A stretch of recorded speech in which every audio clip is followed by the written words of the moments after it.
The first big block that a lot of people have to start to unravel is this idea that you have to work really hard to make money. And I think what is really true about the property industry, anyone who works in property, especially stuff that's on the ground like property management, is like a hustle culture, right? And you have to work and you have to hustle and you have to work harder than the next person.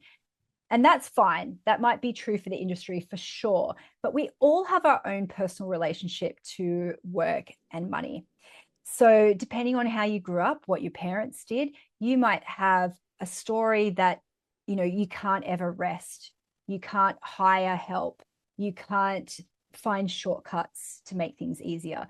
You might have had a family that didn't have a lot of money and had to work 5 jobs. You might have had a family that did have a lot of money, but build a lot of hours. And so we have to break sometimes this idea that we can't make things easier.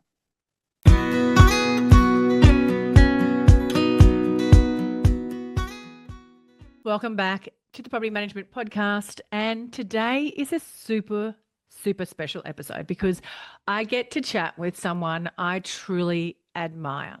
It's a bit of a fangirl moment for me, if I'm completely honest.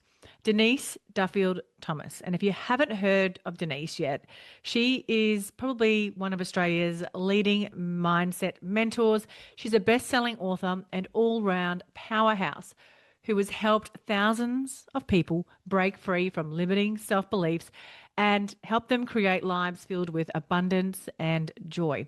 And what I most love about Denise is how humble and wise and generous she is, and how openly she shares the tools that have helped her build a life of financial freedom, write best-selling books, and achieve incredible success. Now, before we dive into this amazing conversation, I want to get a little bit real with you. Mindset has been a lifelong roller coaster for me. I've lived in victim mentality, I've struggled financially, and faced challenges in relationships. That's left me feeling stuck more times than I can count. But slowly, step by step, I've been making changes to turn my own life around. And recently I sold my business and my house, and now I'm moving to a dream location to start fresh. I'm building a new business that feels much more aligned with who I am today. And love, well, that's still a little bit elusive, but it's definitely still high on my woo and work list to tackle. Because let's be honest, we're all a work in progress, right? In today's episode, we're diving into a topic that's really close to my heart, the woo and the work. Denise and I talk about how manifesting your dreams is only part of the equation, because true success comes when you mix that magic with the practical, sometimes messy work that it takes to make those dreams real. Denise shares how to break through the common blocks and mindset traps that keep us stuck so that you can start winning more business, making more money, and living the life you've always dreamed of. We'll explore practical strategies and mindset shifts that will help you align your energy with action in a way that feels authentic and powerful. Whether you're battling self-doubt, feeling overwhelmed by your goals, or just want to step into a higher level of success, Denise's insights are pure gold. So settle in and get ready to be inspired and prepare to learn from one of the best in the business. This episode is packed with wisdom, real talk, and encouragement to help you manifest your dreams and then roll your sleeves up and make them happen. Denise, thank you so much for joining me on the Property Management Podcast. Before we dive in, can you share with our audience a little bit about yourself and how you got started doing what you do now? Hi, Kylie. Thank you so much for having me. So I'm a money mindset mentor, which is kind of a totally made up term, to be honest. But I started out doing a lot of business coaching with people and one-on-one coaching. And what I realized is that a lot of people had just like some real mindset gremlins around money, just the way that they thought about money, which was impacting their ability to set prices, to increase their prices, even sometimes to send invoices. And so that's what I've been doing for the last 12 years with my books and my courses, is helping people kind of unravel some of those feelings about money so that we can feel confident talking about it, making it, growing it, all of those things. That is absolutely amazing. And I have followed your journey for a very long time. I think I read your first book. It was that Yeah, lucky bitch. Bitch? Yeah, Lucky Bitch. Yeah. And followed your podcast as well. So, and our industry, and we're in property management predominantly, largely female based audience as well. And we do struggle with property management prices. It's really competitive out there. There's a ton of property managers. And at the moment, it seems like we're in a bit of a place where the only way to win new business is to keep discounting prices. So I'm super excited to dive into this whole money mindset and how we can stop selling ourselves short by discounting our fees. But let's talk about you for a little bit, because you've been described as one of the foremost financial advisors for females. And I love how you have set yourself up that your role in the world is to help other people with their money fears, their sabotages, and their blocks. So can you maybe share with our audience, from all the work that you've done, what are the most common fears, sabotages, and roadblocks that come to play? Yeah, absolutely. So I do have to say, though, I'm not a financial advisor, so I can't give any financial advice or anything like that. What I do help people, though, is to untangle some of these stories. So I actually have three kind of groupings that are a really good place to start when it comes to money mindset, because a lot of our fears or sabotages can kind of fall into these three buckets. And this is across all industries, by the way. So I've had a very varied career. So I've personally been in a lot of industries, but now in my job, I get people telling me all these stories and I see all the commonalities. And every industry thinks that they are the exception and they don't have to do money mindset work. That is not true. I actually also really love the property industry. One of my first kind of entrepreneurial gigs was creating actually a mindset program for my local estate agent in East London when I lived in London years ago. And I invested a lot in property myself. So I love this industry. The first big block that a lot of people have to start to unravel is this idea that you have to work really hard to make money. And I think what is really true about the property industry, anyone who works in property, especially stuff that's on the ground like property management, is like a hustle culture, right? And you have to work and you have to hustle and you have to work harder than the next person. And that's fine. That might be true for the industry for sure. But we all have our own personal relationship to work and money. So depending on how you grew up, what your parents did, you might have a story that, you can't ever rest. You can't hire help. You can't find shortcuts to make things easier. You might have had a family that didn't have a lot of money and had to work 5 jobs. You might have had a family that did have a lot of money, but build a lot of hours. And so we have to break sometimes this idea that we can't make things easier, that it always has to be hard. It always has to be a hustle, especially in the world that we live in now, where the technology can make things easier and we can create systems and streamline. Some of us resist those because we still feel like I have to work really hard for it. It doesn't count, or I have to hustle. And when that happens, and I see this sometimes in property, is a friend of mine was really hustling, selling houses at the lower end of the market. And a lot of people don't realize too that sometimes it's not extra work going at the high end of the market necessarily. Sometimes it's a shift in your mindset, right? Because you can have bad clients at every phase of income. Wouldn't you agree? Yeah, absolutely. And so sometimes getting in that mindset of like, oh, it would be the same amount of work, but the commissions could be higher. That is a mindset, right? But sometimes we resist that, and we resist finding ways to make things easier on ourselves. The second big block is I don't see this a lot so much in property, but I see this a lot in female driven industries. Okay. So you might see this in your audience, is this idea that I can help people and really care about them, or I can make money. And what happens when women go into a male dominated industry is that we don't want to be seen as being greedy or being salesy. And so sometimes we overcompensate by like going the other way, not having good boundaries with our clients, not standing up for ourselves, not being assertive, or we sabotage ourselves in other ways. So definitely I see this in industries that are undercharging, over delivering, trying to make sure that people like us because we want to show that we really do care, and we feel like it's like money or people, and you're allowed to have both, and we're allowed to do it. The third big block that I see is a sabotage around making more money because of fear of what it will bring. And I call this one more money, more problems. And I think everyone's got their own version of this. So for some people, it's like, I can't make more money because people won't like me anymore. They'll think I'm too big for my boots. For some people, it's, oh, I don't want to pay more taxes, or I don't want to be responsible for more Yeah, that's money. me. I don't want to be responsible for a bigger team. Oh, okay. That's a good one. Yep. So that says a lot, right? I can hear that already and go, okay, then there are easier ways to do it, and you can do it without a big team. But that might be your sabotage, that every time you get to a certain point, you go, I don't want to do it. And a lot of times this is completely unconscious. And I'll actually see people who are stuck, and I'll be like, okay, what is it about this? And they don't even realize that they're under a tax threshold, or they'll have to start charging GST. And they're not consciously aware of it, but they're kind of holding back.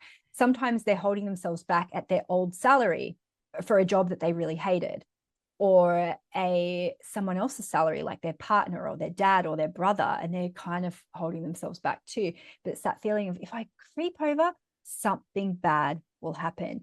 And so a lot of blocks do fall into those categories, I find. You just spoke directly to me, and I'm sure many of my audience, I can tick all three of those blocks. But one of the questions I want to ask you is, my audience is largely property managers, and a lot of them want to go out and start their own property management businesses. But the money is the biggest block from stopping them taking that leap of faith. What would you say to somebody, and how would they get themselves in that right mindset to overcome the fear to go out and start a business for themselves? Yes. So I think what's really important for us to understand is that there are so many different ways you can run any single business. And so much of that is permission, to give ourselves permission to do that. So say, for example, you might think, there's only one way to do property management. And often I think people have probably seen that from the big agencies who are just like a million people on our rent roll, and it's just like a system, right? And then everyone's competing on price, and it's just, that's the way it is. But like with a lot of different industries, you can think, well, who do I want to specialize in? What do I want to do? Do I want to focus on a particular type of property? And this is where you start to then have to give yourself permission, because you might think, oh, everyone's trying to compete on price, but some people might not want that. Some people might want a different level of service or branding, right? They want to be associated with a particular company. Sometimes it's about the personal relationships, and to not make assumptions that every business has to be run the same way. It totally depends on who you are and who you want to serve. And then obviously that becomes their differentiator. Me as a consumer, I am not always looking for the cheapest. I have a pretty big property portfolio. So obviously we've worked with a lot of property agents over the years. Who's managing them now? I've got to ask that question. No, I'm only joking. That's a good. Okay, I was going to say. No, I was only saying that because that would be the question all my audience would be asking is, who's managing them? But no, yes, you have to disclose that. Yes, no, that's hustling for business. That's funny. But the thing is, though, and actually, Mark is the customer for some of those, who's my husband, and he looks for very different things to me. For me, I'm not always looking for the cheapest price. I'm looking for who is someone that I can trust to go do the thing and never bother me with stuff. That's what it's all about. People want somebody that they can trust 100%. Absolutely. We also have an Airbnb, same thing. We've had managers who have taken over that whole property, and the ones who come to us and ask us questions, I'm like, no, I want someone who takes control. And then for me, I don't care about the little commissions. I'm not quibbling about that. And so it is looking at, what can I offer that nobody else can offer? Because the price is the price. And you can really create something special for yourself that's different, especially if you think, I can't compete with the big guys who have 500 properties. So I'm not going to, because I might burn myself out doing it that way. So I'm going to do it in a different way. Yeah, that's really, really good advice. Now, one of the things, and this relates to that question I just asked you as well, but one of the things that I know that I'm guilty of is playing it small. And I know a lot of my audience are the same. We think we're not worthy of more. We don't deserve more. I hear all the time, I'm just a property manager, which I don't like hearing. And I'm sure I've said it 1,000 times myself back when I was on the Absolutely. tools. Um, Yep. so how do we show up and play a bigger game and become the entrepreneur that we really want to become, and with the lifestyle freedom that we all secretly are doing this for? How does that Absolutely. work?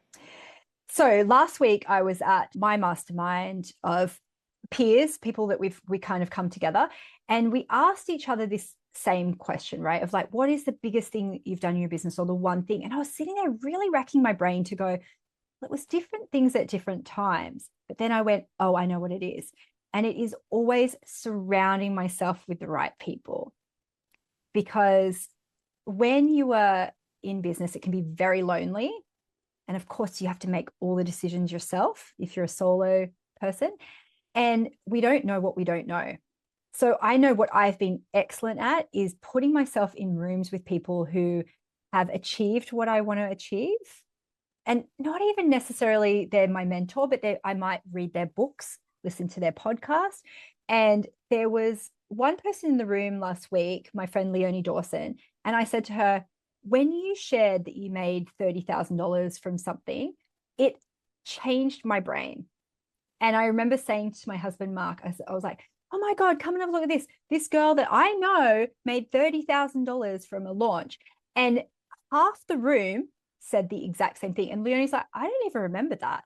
And it's because when you see different possibilities, one, you realize there's so many different ways to run a business, because you might put yourself in a room where someone's like, oh, I'm doing it like this. And you go, oh, maybe I can do that too. Or they're saying, oh, and I achieved this success. And you go, well, I know she's real. So if she can do it, maybe I can do it. And also there's like a bit of a monkey see, monkey do thing. And it is like that first person who broke the 4-minute mile. So many people did it straight away because it was just like, oh, it's possible and that's normal. So then if you see a woman who goes, you know what, I can run a team because here are the systems that I use. Or yes, I can run a business and have kids because these are the systems that I use. And they don't have to be in your same industry, but it can help. When I started having kids, I remember thinking, I can't hire a nanny. Like, what are my friends from, that I grew up in housing commission going to think about that? They're going to think I am such a snob. They're going to think like, but then I went to a networking event and a lady's like, oh no, that's fine. Like, that's going to be a really easy thing for you to do, to hire someone to come to your house while you run your business. It normalized it for me. So everyone listening, you're doing the great thing now by listening to Kylie, right? But it's like, get in the rooms with people who are doing and having what you have, like what you want and what you desire, because it will normalize it for you. But you'll also pick up strategies along the way and have permission too. So actually, when I was pregnant with my second kid, I was thinking, I don't know how I'm going to do this. And I remember going to VIP day with this lady. There was probably 20 of us in there. And she was like, oh yeah, this is what I did when I had my twins. And I just thought, that's all I needed from this event. Like, I was like, I don't care about any other strategy. She just gave me permission because she just shared some things about how she did her team. And I was like, that's all I needed. And that's what we as women do, right? We share from each other, we learn from each other. But if you're sitting at home or you're learning from people that you do not respect, or they're living a life that you do not want to emulate, and that's what happens a lot of times with women. If we don't have our own spaces, we burn ourselves out because we try and do it like men. It's really hard, but we learn so quickly when we see someone else do it. We are such complicated creatures, aren't we, women? Really? And I love the work that you teach as well, because you do go into the science behind it. I know there's a bit of woo, and I want to dive into the woo because I love a bit of woo. But let's talk about the science behind manifesting and getting the things that we really want out of our lives. Yes. So I read this book years ago called The Luck Factor. And it was a guy, Dr. Wiseman, and he did a study about luck, because he was like, is this just something that people have? Is it something you can cultivate? And so he did a study in person where I think they put an advertisement in the paper to say, are you a lucky person? Are you unlucky? Whatever, come and do this study. And the study was only part of it because they were asking questions about how they feel like they're a lucky person, whatever. But they planted money outside of the research place, like on the sidewalk, in like just different places to see who found the money. And of course, overwhelmingly, the people who self-identified as lucky were the people who found the money. And I went to the Newcastle show recently with a friend, and we were going to play those clown games. And she goes, I never win anything. So she didn't play.